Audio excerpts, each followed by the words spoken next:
Bienvenido una vez más a CIP Noticias, administrador. Hoy tenemos mucho que contar. Bastante. Ajá, vamos a hablar un poco de las operaciones del Canal de Panamá, lo que se espera para este año, un año que tiene sus retos. También vamos a hablar de uno de los componentes más importantes, el agua, y los nuevos proyectos del canal, que están unidos al tema de sostenibilidad, ¿no? Ciertamente. Bueno, bienvenido. Muchas gracias. Bueno, sobre resultados del Canal de Panamá, definitivamente que los resultados del Canal de Panamá son buenos. Lo que sí estamos observando, que es un tema que hay que prestarle mucha atención, es que el tonelaje que transita por el Canal de Panamá ha venido disminuyendo. Nosotros habíamos hecho un presupuesto con una estimación de aproximadamente 512 millones de toneladas canal de tránsito para el año. Y de una manera muy consistente a lo largo de los primeros 4 meses de operación hemos tenido tránsitos por el orden de 1 millón de toneladas por debajo de lo que nosotros habíamos planificado, así es que ya llevamos acumulado algo así como 4.8, casi 5 millones de toneladas de tránsito por el canal por debajo. Esto afecta a varios elementos. Esto afecta en la tasa del derecho por tonelada que recibe el gobierno central, que es un gasto directo de nuestra operación. Pero también ha ocurrido un fenómeno diferente, es que tenemos un número de tránsitos mayor y nuestro costo de operación está definido por el número de tránsitos. Y el número de tránsitos también define la cantidad de agua que utilizamos. Entonces, cada tránsito que utiliza la misma cantidad de agua, independiente del tamaño del buque, en la medida que estos tránsitos aumentan, de la misma medida entonces la utilización de agua aumenta proporcionalmente. ¿Qué ocurre? Este año ha sido un año donde los niveles de los lagos están en su máximo nivel de almacenaje porque tuvimos un año muy húmedo. Pero siempre tenemos que mantener presente la posibilidad de que el próximo año no sea tan húmedo y tengamos que recurrir a algún tipo de limitación en el uso del Canal de Panamá. Hasta ahora no ha sucedido, gracias a Dios, y seguimos operando a plena capacidad. Tenemos un número de arribos relativamente alto. La fila de espera está allí. Y el próximo tema que vamos a tener que enfocar desde el punto de vista de operaciones es cómo reducir esa fila de espera que mientras está esperando emite dióxido de carbono y que para nosotros en el programa nuestro de reducción de la huella de carbono tenemos que hacer y movernos hacia la posibilidad de hacer del negocio que sea un negocio justo a tiempo. Tú tienes tanto tiempo para llegar, tienes tanto tiempo para espera e inmediatamente te vamos a dar el servicio. Pero eso está para operaciones posteriores que estamos ya comenzando a definir. Desde el punto de vista de agua, hemos terminado los estudios con el cuerpo de ingenieros. Hemos comenzado a establecer algunos proyectos dentro del programa de inversiones que estamos revisando en la actualidad de cara al presupuesto para el año fiscal 24, que comienza el 1 de octubre. Entre ellos estamos incluyendo mover la toma de agua cruda de la planta potabilizadora de Miraflores más al norte para poder utilizar de manera más permanente las tinas de recirculación de agua de la esclusa de Cocolí. Al hacer eso ahorramos agua, aunque tenemos un elemento adverso que es la intromisión de agua salada, que es algo que tenemos que trabajar. Así que desde el punto de vista de sostenibilidad, disponer de fuentes de agua es crítico. Entonces, una vez que terminamos este primer proyecto, hay varios otros proyectos que estamos considerando. Estamos considerando profundizar el cauce de navegación, que es una tarea larga y lenta porque no podemos interrumpir el tráfico. Y estamos considerando hacer alguna segmentación del lago para poder cambiar la capacidad de almacenaje del lago Gatún y poder seguir utilizando el lago como estos lagos segmentados como reguladores de la cantidad de agua que está en el lago de navegación. Pero eso es lo más importante que tenemos en el tema de agua. Pero esos serían algunos paliativos, ¿no? Porque la solución mayor, la que necesita el canal, todavía no está definida, ¿no? Tenemos muy buenas ideas. El tema es que ninguna decisión, y veamos, es decir, la urgencia del tema de agua se manifiesta en el Canal de Panamá primero. En otras palabras, porque la escala y el volumen de agua que utiliza el canal es tan grande que obviamente la carestía de agua dulce nos afecta a nosotros primero. Pero el tema de agua es un tema nacional. En realidad es de dónde vamos a suplir agua para consumo humano, para toda la población. Por ejemplo, las necesidades de agua en el oeste de Panamá, Chiriquí, Bocas, son totalmente diferentes a las necesidades de agua que están en el área metropolitana. En las áreas de las provincias de Veraguas, Azuero, Coclé, Chiriquí, Bocas, el tema es un tema inminentemente agrícola o agropecuario. Por supuesto que está el consumo de agua potable para consumo humano, pero es inminentemente un tema de riego y capacidad hídrica para poder mantener la agricultura y nuestra actividad primaria. En el área metropolitana, el tema es cómo compite el consumo humano con las necesidades de agua del canal, que es totalmente diferente. Y aún si nos vamos al este de Panamá, posiblemente allá debe quedar la reserva hídrica más importante en la medida que nosotros reforestemos y mejoremos la condición natural de esos embalses. El país cuenta con 52 embalses diferentes, más allá de la cuenca hidrográfica del canal. Y tenemos como país que estudiar, entender y decidir sobre la posibilidad del uso de todo este recurso hídrico que, como apunta la última conferencia de Naciones Unidas sobre el tema de agua la semana pasada, este es un tema crítico para la humanidad. Sí, volviendo un poco al tema de los ingresos, que va muy ligado también, porque definitivamente el tema de agua puede afectar los ingresos del canal. Usted mencionaba que ha tenido menor tonelaje, que se espera. Primero, ¿por qué se está dando esto? Para explicarlo. Y luego, ¿cómo afecta esto directamente a, digamos, a los estados financieros, por decirlo, del canal y a los aportes que tiene que dar finalmente el canal de Panamá al estado panameño? La afectación al negocio de un volumen de tráfico menor directamente a los ingresos del gobierno central lo afecta por el derecho de tonelada neta. Menos toneladas transitando, se reciben menos ingresos directos al canal de Panamá. Desde el punto de estado de resultados, el canal de Panamá se mantiene dentro de su presupuesto desde el punto de vista de ingreso neto. Nos favorecen algunos elementos que compensan la disminución en el tonelaje.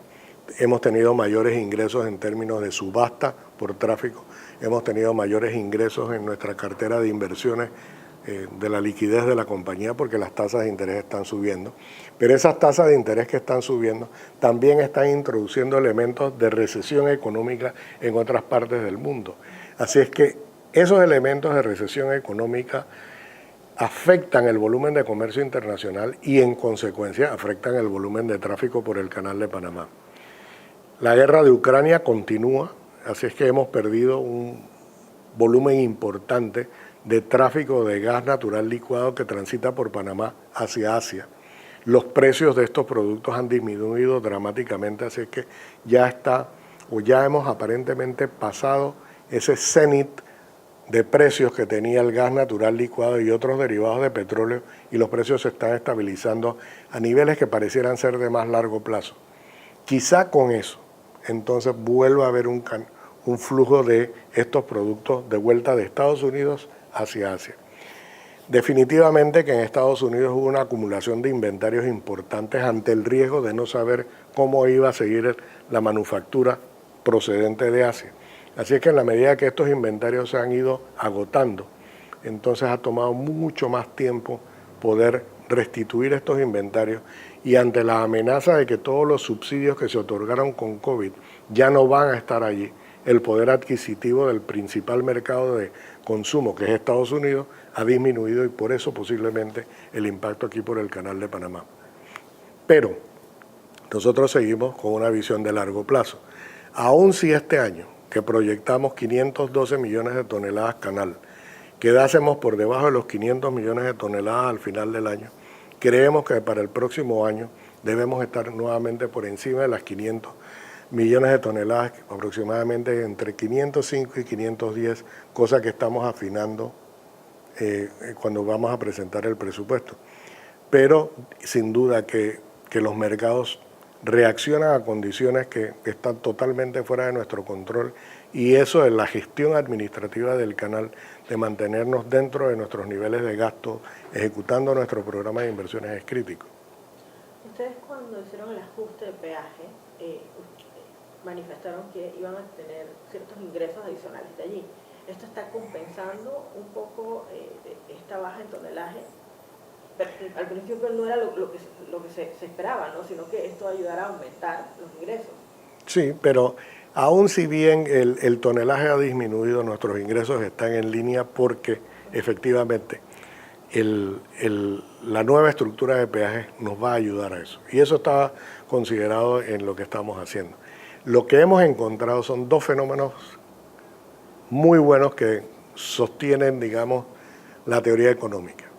El primero es que dentro de la estructura de precios, nosotros hicimos 3 tramos de precios. Un precio base que está vinculado a qué esclusa utilizas. Ese es un proxy para ver cuánta agua estás utilizando. Entonces, claro, en la NEO estamos haciendo algo en el orden de 300.000 balboas de cargo fijo. En la Panamax tenemos 100.000 balboas de cargo fijo. ¿Por qué? Porque el nivel de utilización de agua dulce en la esclusa NEO es más alto antes de aplicar las tinas de recirculación de agua que en la Panamax. ¿Qué ha propiciado eso? Que ha habido un cambio en el tipo de buques que se desplazan por Panamá. Y ha habido un aumento que aumenta el número de tráfico de la esclusa NEO a la esclusa Panamax, especialmente en portacontenedores, que apoya la posibilidad de llegar a puertos más pequeños en los Estados Unidos con menos congestión. Entonces el mercado está respondiendo a la estructura de precios, pareciera.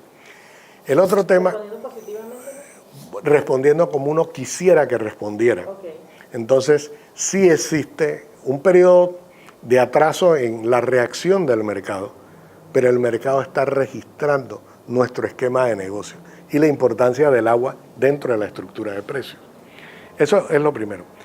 Lo segundo es que aún y a pesar de todo esto, nosotros tenemos otros productos. Entonces, en el tema de subasta, aseguramiento de espacio, confiabilidad, nosotros tenemos otros precios que van en el tercer tramo, que es lo que nosotros llamamos precios dinámicos. Y eso está compensando porque depende de la oferta y la demanda en cada momento. Así que en términos generales, lo que no se está logrando por tonelaje, se está logrando por otros servicios marítimos. Y eso nos mantiene en línea con el nivel de utilidades que esperamos para el año fiscal. ¿Hay una cifra más o menos cuánto ha generado este aumento del peaje? Todavía no hemos hecho una cuantificación neta de cuál es el impacto, pero queremos descomponerlo por cada uno de los 3 renglones que aporta. Y eso lo tenemos que presentar en el informe que refleja el cierre del año, del trimestre que cierra el 31 de marzo. 500 y tantos millones por el cargo de agua dulce, ¿eso corresponde a? Al cargo de agua dulce que se estableció en el 2020. Okay. Entonces, ese cargo de agua dulce lo hemos suavizado porque hemos pasado parte de ese cargo a la parte básica del peaje como está configurado actualmente. ¿El peaje ha tenido un impacto en la decisión de las navieras en tener tránsitos en el canal? De alguna forma, viendo la competencia que tenemos con otros, digamos, otras vías, ¿seguimos siendo competitivos? Seguimos siendo competitivos. Lo que sí ha sucedido que de 10.000 balboas por contenedor, la tarifa está ahora mismo en alrededor de 2.000 balboas, que era el precio histórico del tema.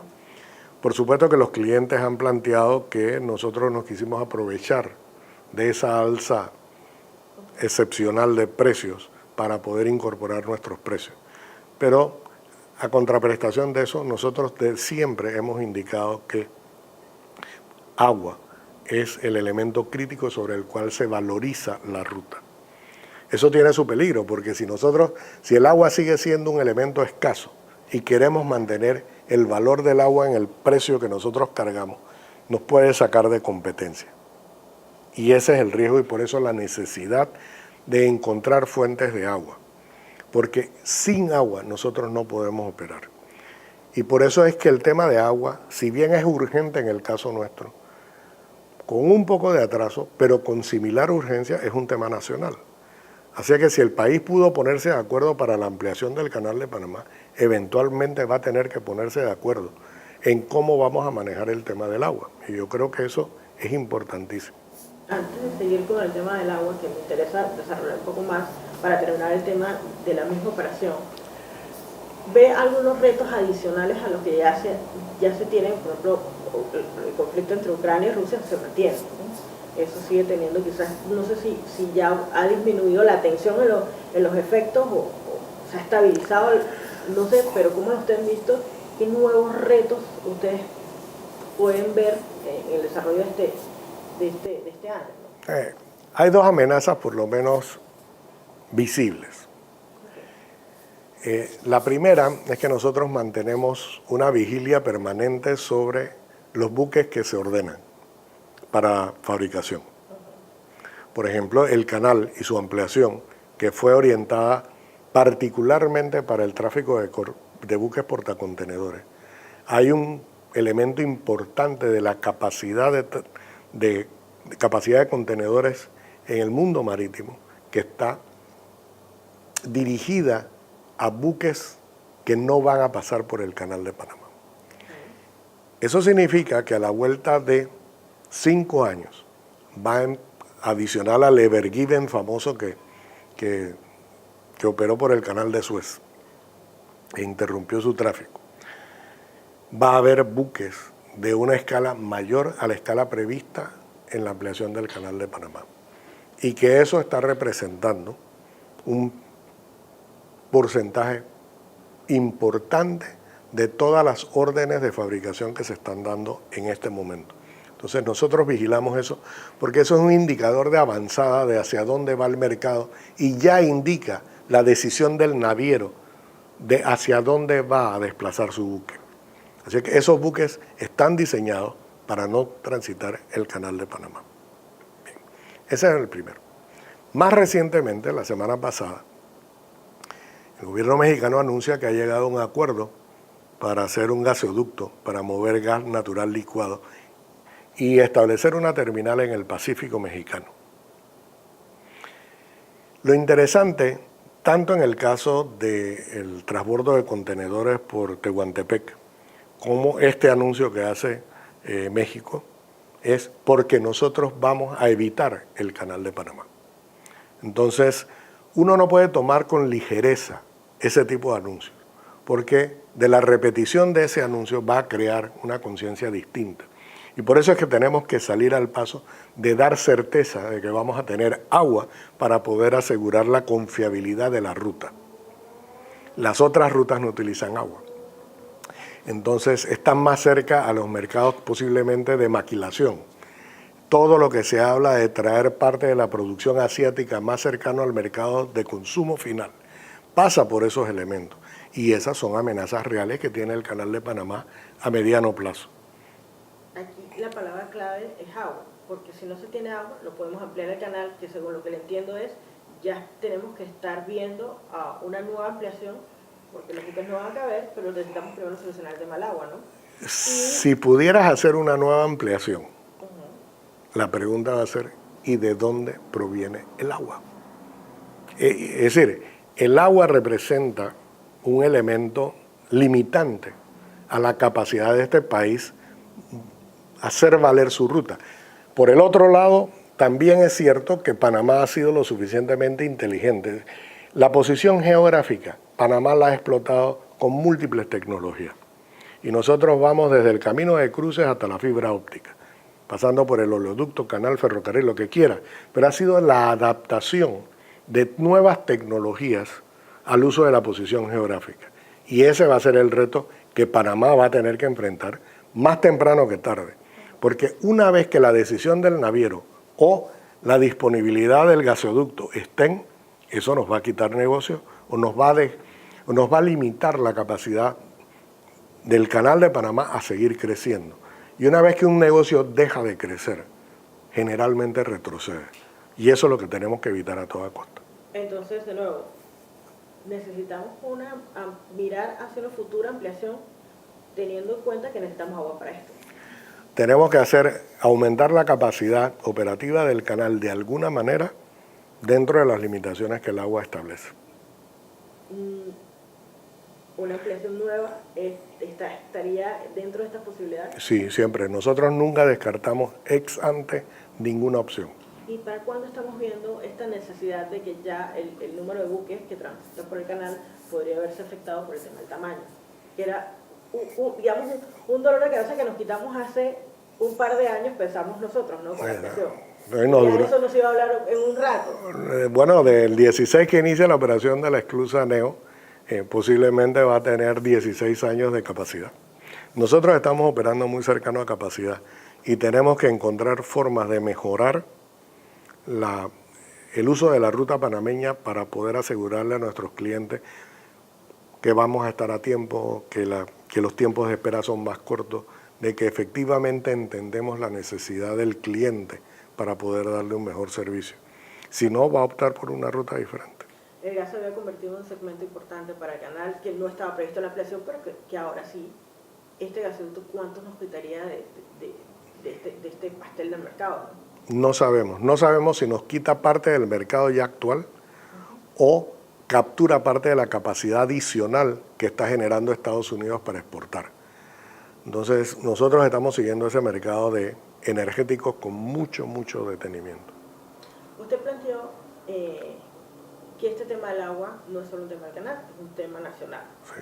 Esto es un llamado a sentarnos, a decir qué vamos a hacer, gobierno, canal, sector privado, también, que me imagino que es importante en esto. Yo creo que no se puede excluir a ningún panameño de esta discusión. Hay que iniciar esta discusión. ¿Quién es el llamado a decir, bueno, tenemos que sentarnos, viendo las experiencias que tenemos con, por ejemplo, un problema tan importante como el de la Caja de Seguro Social, que no hemos logrado nada? ¿Cómo hacemos para también decirle, señores, este tema también es importante, necesitamos sentarnos y necesitamos buscar una solución? ¿Quién levanta la mano ahí y dice, vamos a empezar? El ser humano tiende a esperar al último momento para poder afrontar las cosas que son más retadoras y más difíciles. Nosotros no quisiéramos llegar a un punto de criticalidad. Nosotros quisiéramos tener suficiente holgura para considerar todas las posibilidades y que los panameños entiendan que eso es así. Nosotros no queremos llegar a un conflicto filosófico sobre agua para los panameños o agua para el comercio internacional. Pero es que sin el comercio internacional los panameños no solo nos vamos a quedar sin agua, sino nos vamos a quedar sin otras cosas, ¿no? Entonces, es muy rápido para algunas personas llegar a ese nivel de conflicto y escaparnos de efectivamente ver la realidad de la que tiene. Es decir, la persona que fumó por 20 años, que se le dijo, ojo, se le hace crítico cuando le diagnostican el cáncer de pulmón. Nosotros no queremos llegar a ese diagnóstico, pero no quisiéramos decir en algún momento, ¿saben una cosa? La capacidad del canal solo aguanta hasta tal año. Tenemos esa cifra, esa fecha de decir, señores, tenemos capacidad hasta tanto, si no se, o sea, planteándolo así, si no hacemos nada y nos quedamos como estamos, con estos proyectos que usted mencionó, que son más que nada un poco paliativos, por llamarlo así, no le dan esa holgura que necesita el canal para estos dos retos o estos retos más que se enfrentan. ¿Hasta cuánto estaríamos? ¿Cuál es nuestra fecha? A principios de la década de los 30. O sea, que nos quedan un par de añitos, ¿no? Claro. Y si vienes desde esa fecha hacia acá, ¿cuándo tienes que tomar la decisión?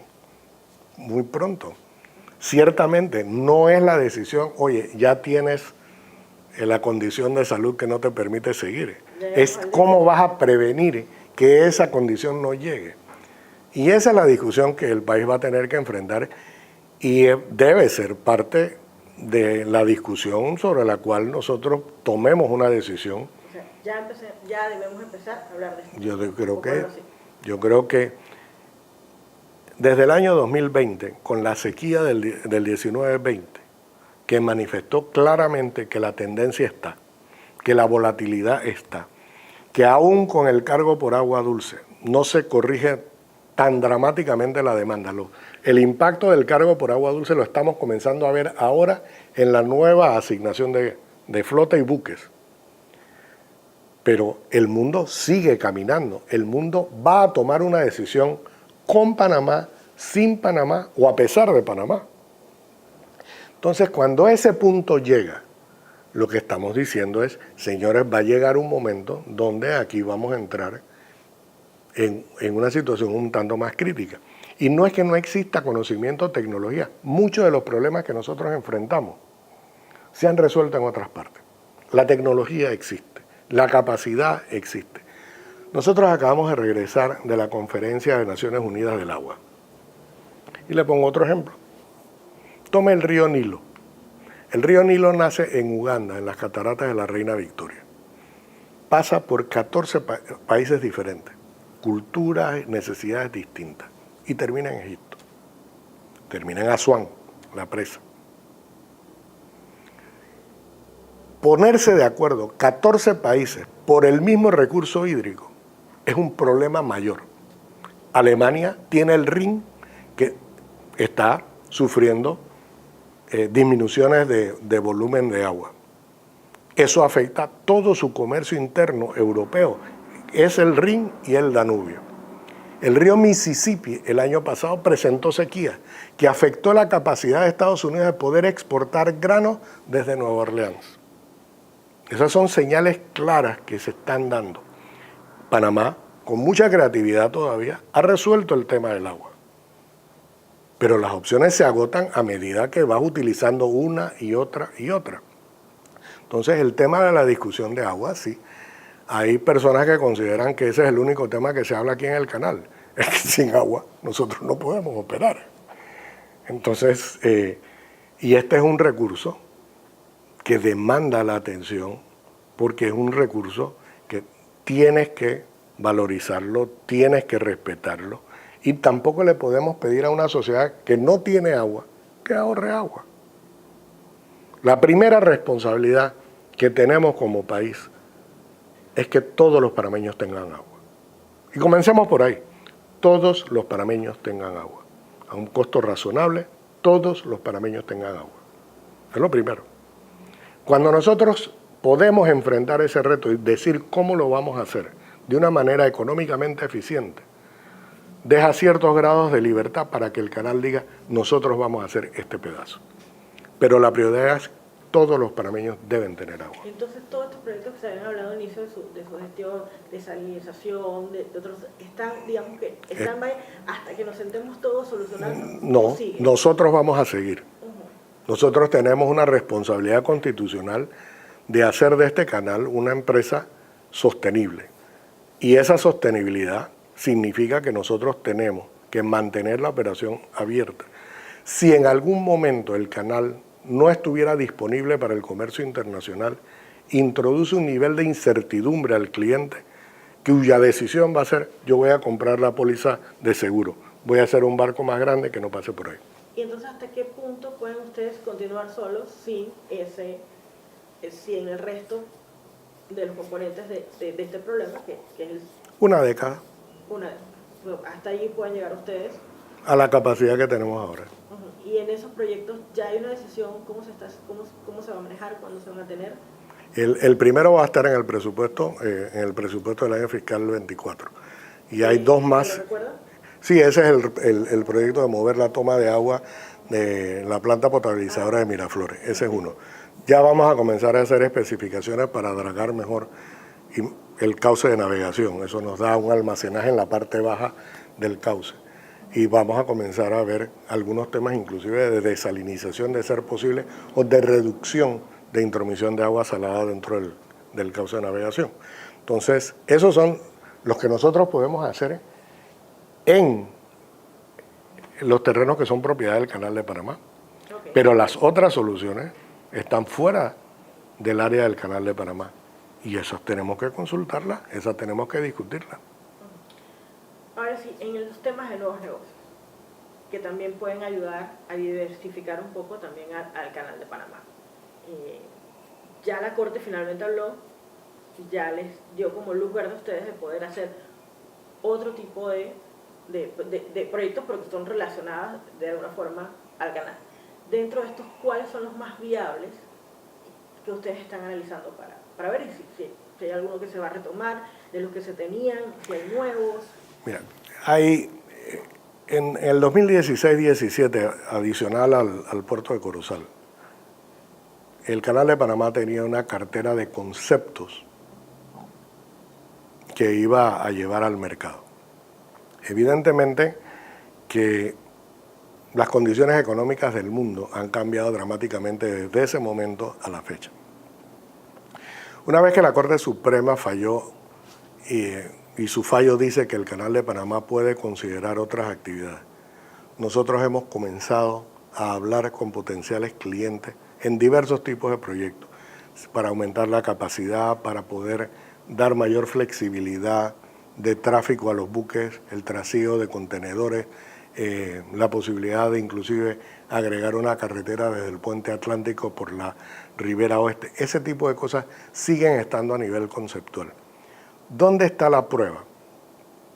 Uno podría hacer un análisis de costo-beneficio en papel. O uno podría tratar de ir al mercado y preguntarle al mercado, ¿cuánto estarías tú dispuesto a invertir en una oportunidad como esta? Entonces, la próxima etapa de haber identificado o haber reducido eso, por ejemplo, había áreas de almacenaje y operación logística, sí algo de eso, pero no a la escala y en el sitio donde estaba. ¿Por qué? Porque el mercado nos ha dicho, tienes que minimizar las distancias, tienes que minimizar la rotación. Eso significa que los sitios ideales deben ser en tal lado, tal lado, tal lado. Algunos son nuestros, otros no lo son. ¿Qué otras cosas tiene el Canal de Panamá que lo hace, que le da una ventaja comparativa? Una capacidad de ejecución y poder desarrollar su programa de inversiones dentro de los parámetros que nosotros tenemos en nuestros reglamentos. Pero antes de aventurarnos a ellos, nosotros necesitaríamos una indicación del mercado de que efectivamente, si nosotros vamos por esa ruta, va a haber compradores para ese producto. Como lo dije hace como 2 o 3 años, si Amazon viene a Panamá y nos toca la puerta y dice, nosotros necesitamos 150.000 metros cuadrados de bodega, y este es el acuerdo, nosotros vamos. Pero necesitamos, la demanda define la inversión, no la oferta. Nosotros sabíamos que había una demanda por tráfico de buques más grandes y construimos la infraestructura. De la misma manera, tenemos que asegurarnos de que no vamos a construir algo que no van a utilizar. Nosotros no podemos ser irresponsables en la decisión de inversión. Y para eso requieres hacer la diligencia requerida para poder asegurarte que cuando salgas a la más amplia competencia en ese tema, tú tengas un mercado que tenga el apetito por hacerlo. Cuando Corozal salió, al final no hubo participantes. Pero era... Obviamente, hubo todos los elementos. Un proyecto en que tiene 7 demandas en la Corte. Exacto, entonces nosotros tenemos que estar seguros que toda esa experiencia no se repite y estar totalmente blindados de que eso es así, de manera que no arranquemos a crear una expectativa que después nos explote en la mano. Ahora usted dijo, si Amazon viene, pero el canal no puede ir a Amazon y decirle, te puedo poner esto aquí si vienes acá. O sea, poniéndole... Obviamente, nosotros podemos, exacto, nosotros no es que estamos pasivamente esperando que vengan por nosotros. Nosotros efectivamente nos estamos acercando a compañías muy grandes, a ver si hay el apetito para hacerlo. Y que de alguna manera haya una confirmación de que existe el interés. Hasta ahora ha habido algunas propuestas muy livianas, es decir, nosotros queremos algo mucho más contundente. Y la contundencia, desde algún punto de vista, pasa por el matiz de cuánto vas a invertir. Porque esto no es una situación de que, bueno, háganlo ustedes y nosotros venimos. Esto es cuánto vas a invertir.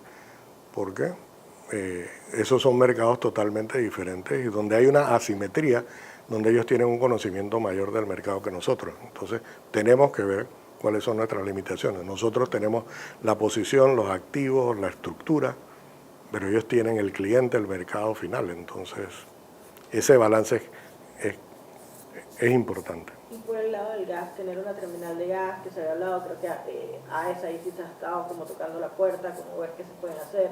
Ellos están tratando de hacer de su terminal de gas un centro de distribución, y me parece muy bien.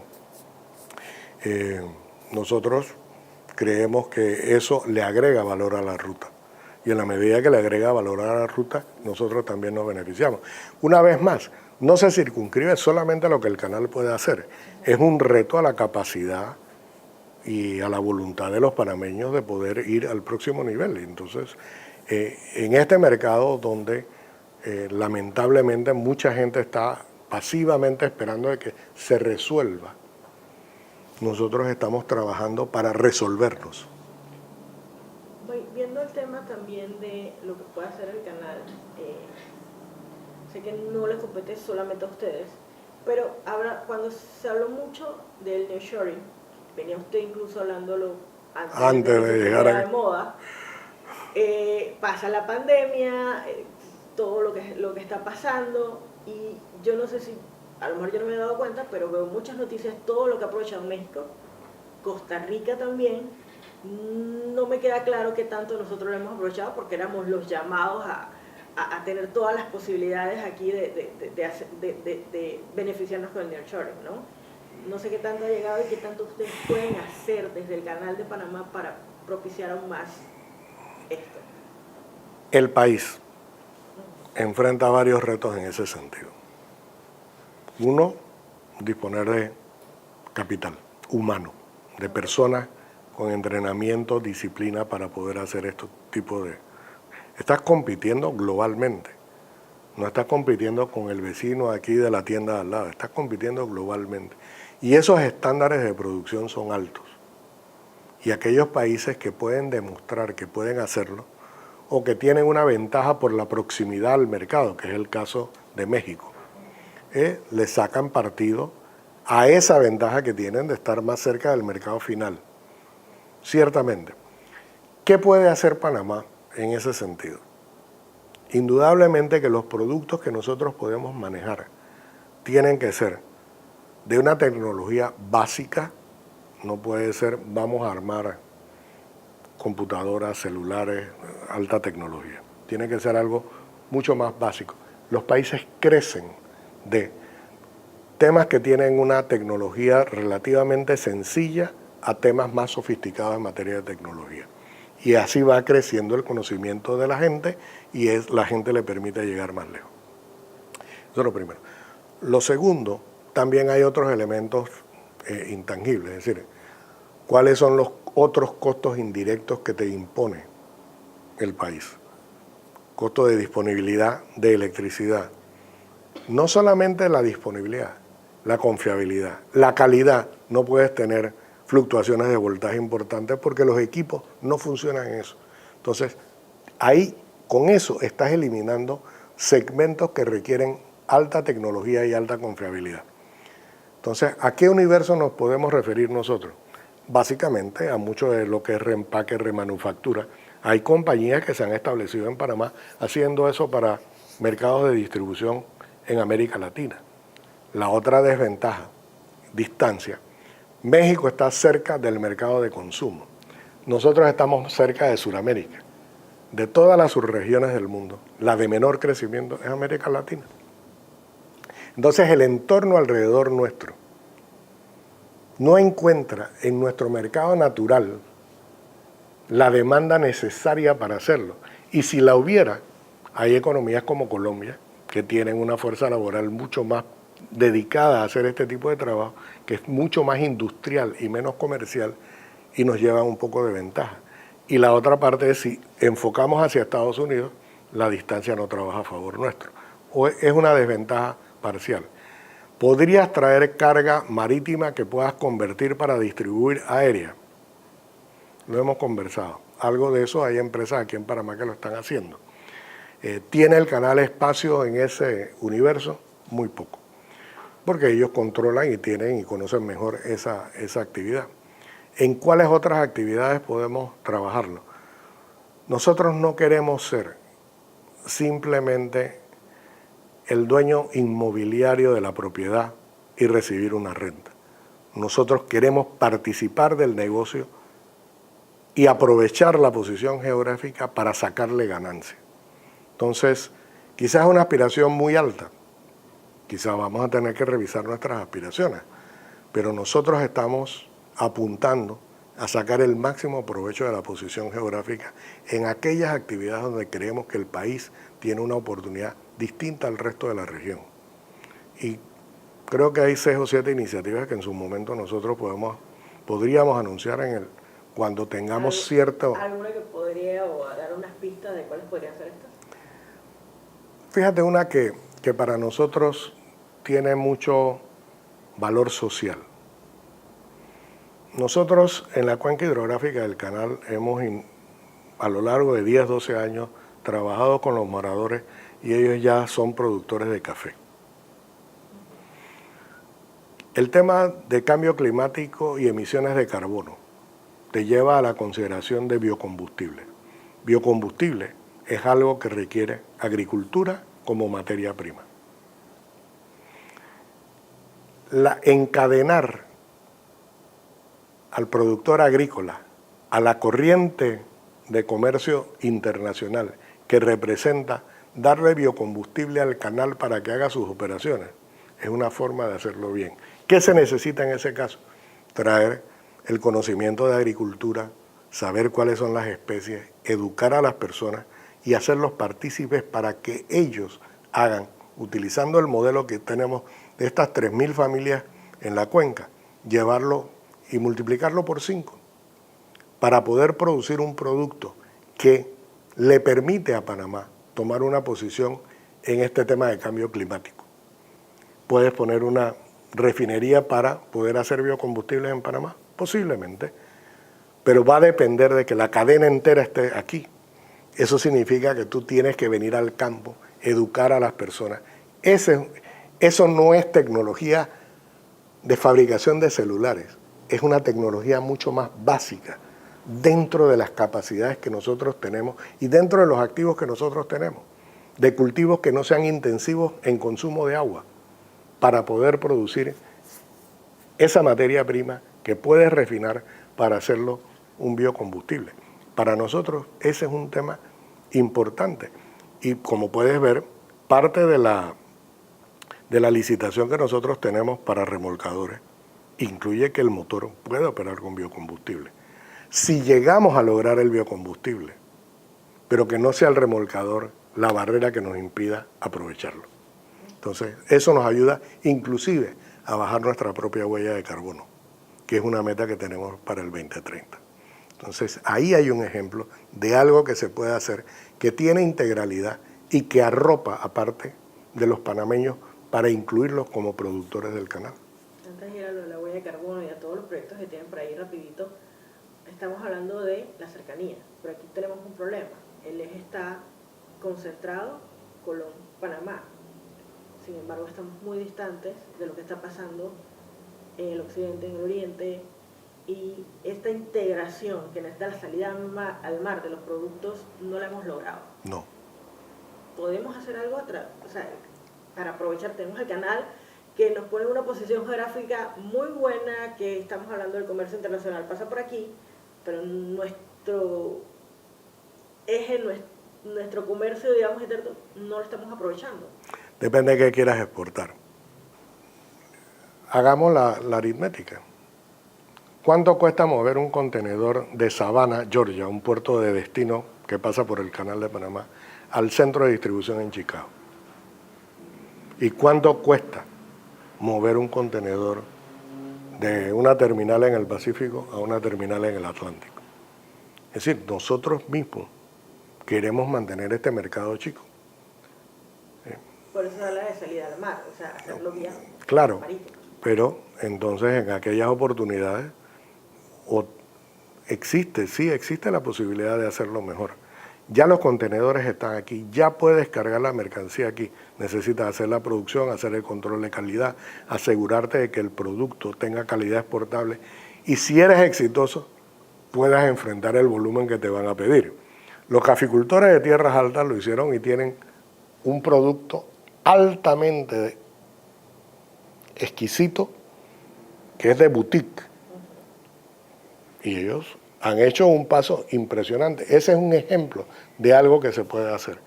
Pero una vez más, tienes que buscar un producto de altísimo valor para que pueda tolerar el costo de producción panameño. Entonces, ¿cuántos productos boutique como ese café tenemos en el país que podemos calificar particularmente? Este es un producto panameño de esta calidad. Y hacia allá posiblemente es una de las áreas donde podemos hacerlo. Yo creo que la conectividad está para poder hacerlo por una ruta o por otra. Y considero que un país pequeño como este, que es inminentemente comercial, depende de toda su red de transporte para poder ser eficiente. Necesitamos el reto y lo podemos hacer. Y quizás puede ser abaratar este costo para que no sea solamente este producto de boutique. Exacto. Sino llevarlo a todos los niveles. Exacto. Hablemos entonces de la huella de carbono del canal, todos estos proyectos. Usted en la conferencia anual marítima hizo algunos anuncios que van más o menos por allí. Cuéntenme un poco. Varias cosas. Nosotros hicimos esta propuesta de peajes que va hasta el año 2025. Y ya le hemos dicho a la industria que uno de los criterios que vamos a utilizar para los peajes del 26 en adelante es crear algo similar a lo que es el cargo por agua dulce, que sea una sobretasa según el índice de emisión de carbono. ¿Dónde está el problema? El mundo está caminando a reducir la huella de carbono y la industria marítima tiene, entre comillas, un acuerdo de tratar de ser carbono neutral o cero emisiones de carbono para el 2050. Carbono neutral en el 30, cero emisiones de carbono. Inclusive la actividad agroforestal representa una oportunidad para este país para hacer un banco de crédito de carbono, que pareciera atípico para un negocio del Canal de Panamá.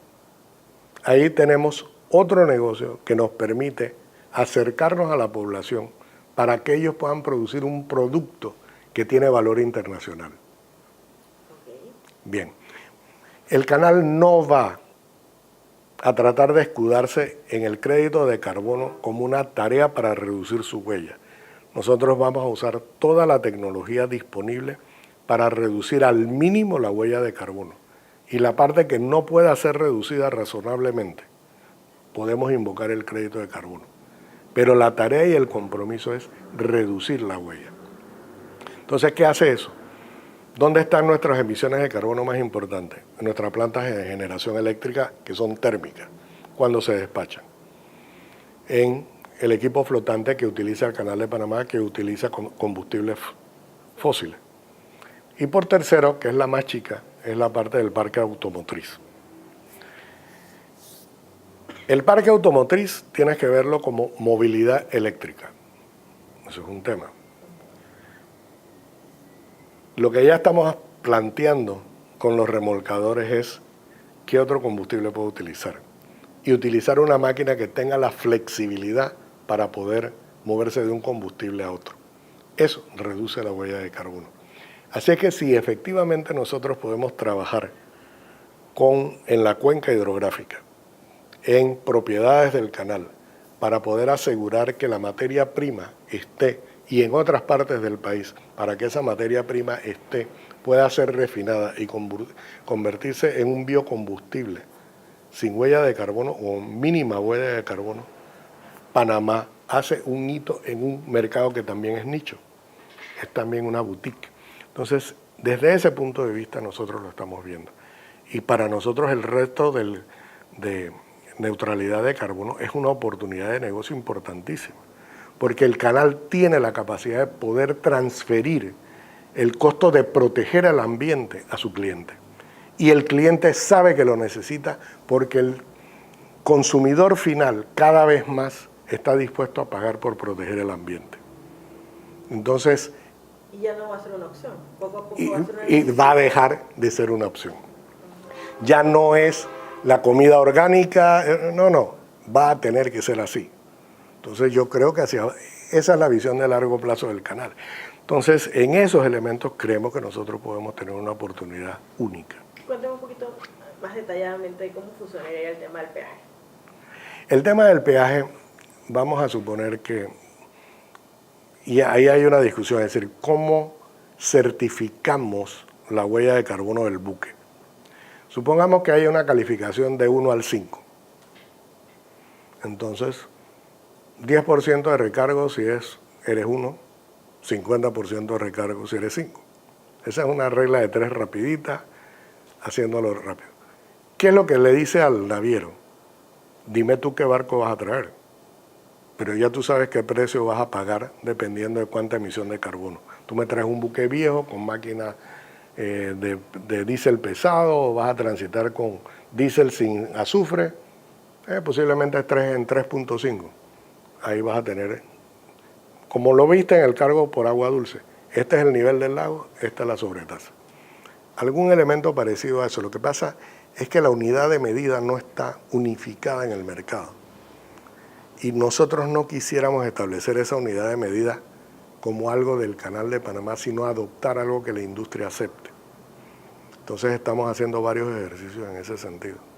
Pero es un cargo nuevo que te lleva a decir, sí, aquí está, este es el precio. Usted decide qué tipo de buque trae por Panamá. Hay dos preguntas que tengo que son rapiditas nada más de respuesta.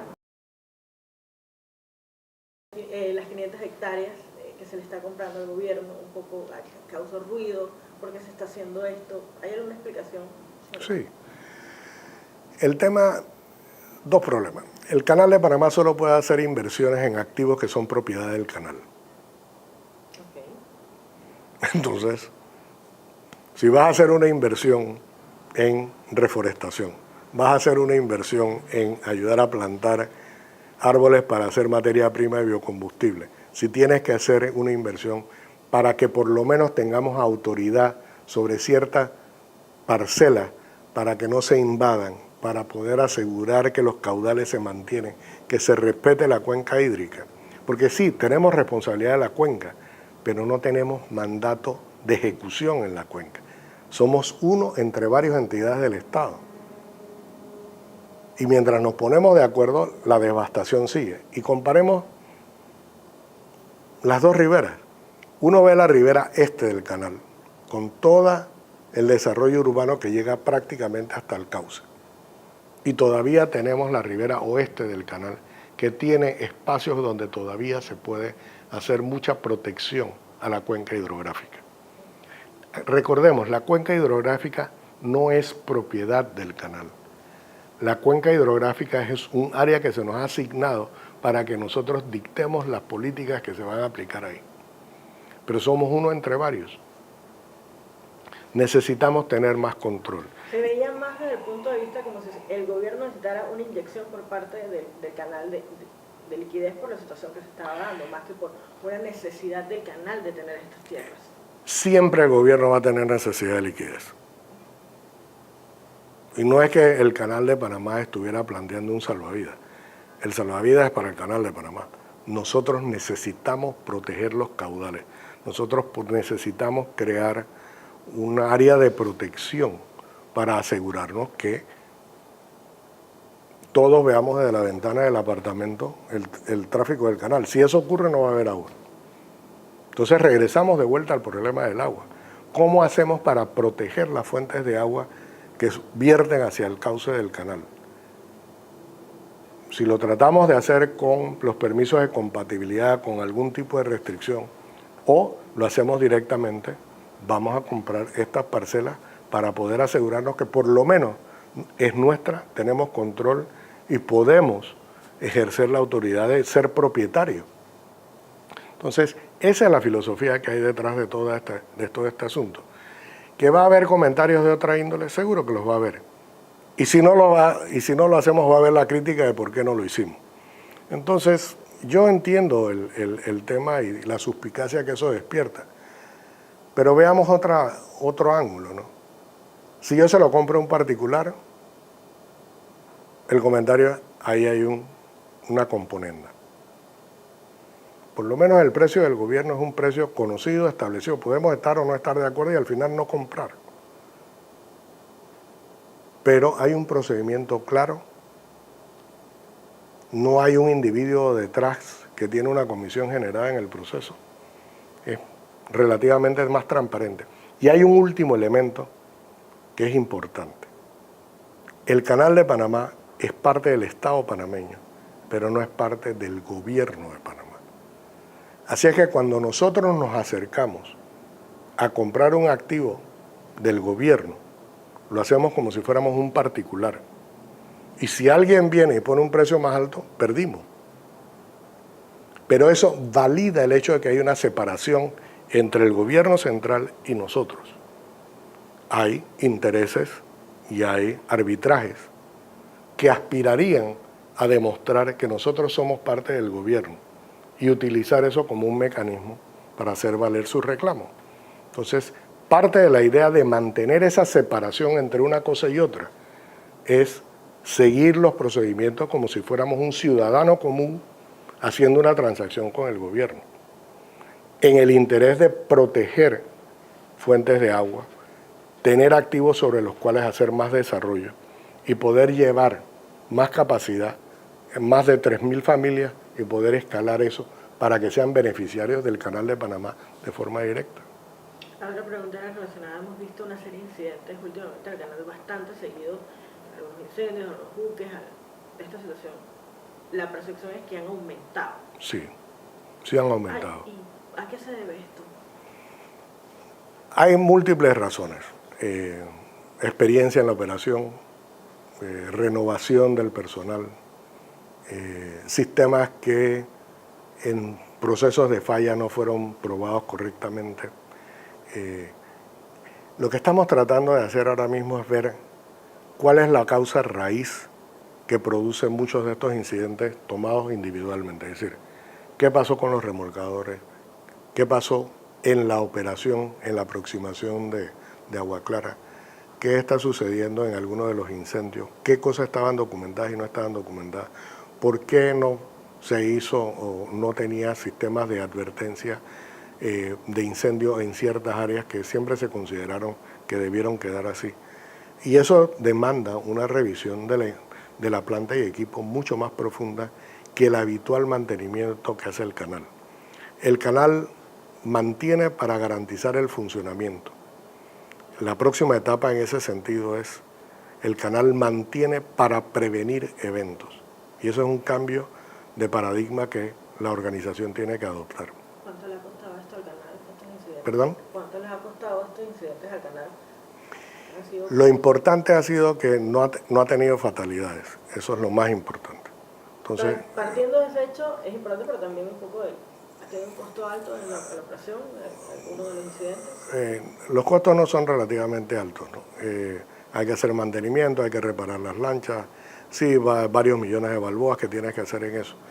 Pero el programa que surja después de hacer todo el análisis forense de lo que sucedió, sí va a llevar cientos de millones de balboas en rehabilitar, reemplazar, cambiar sistemas, y hay que hacerlo nuevamente, como si tuviéramos. Hoy estábamos viendo el presupuesto y justamente estábamos discutiendo cuánto de eso tenemos que hacer el próximo año. Y estamos esperando algunos diagnósticos de carácter forense para estar seguros que sabemos cuál fue la causa raíz que produjo ese accidente. Bueno, ya para finalizar, un poco cuál sería su mensaje sobre este año, sobre lo que están haciendo las cámaras sociales. No, el canal está aquí para servir a todos los panameños a través del servicio que le ofrecemos al mundo. El canal es de todos los panameños. Hoy, en particular, queremos celebrar al trabajador del canal. Hoy es el Día del Trabajador Canalero. Así es que, qué mejor oportunidad de poder compartir esta entrevista con el país, con tu audiencia, en este Día del Trabajador Canalero. Y yo, como el último de los trabajadores del canal, compartir con ustedes el hecho de que somos una empresa dedicada, comprometida y con una visión de largo plazo para el bienestar de este país, aprovechando su posición geográfica. Muchísimas gracias. A la orden.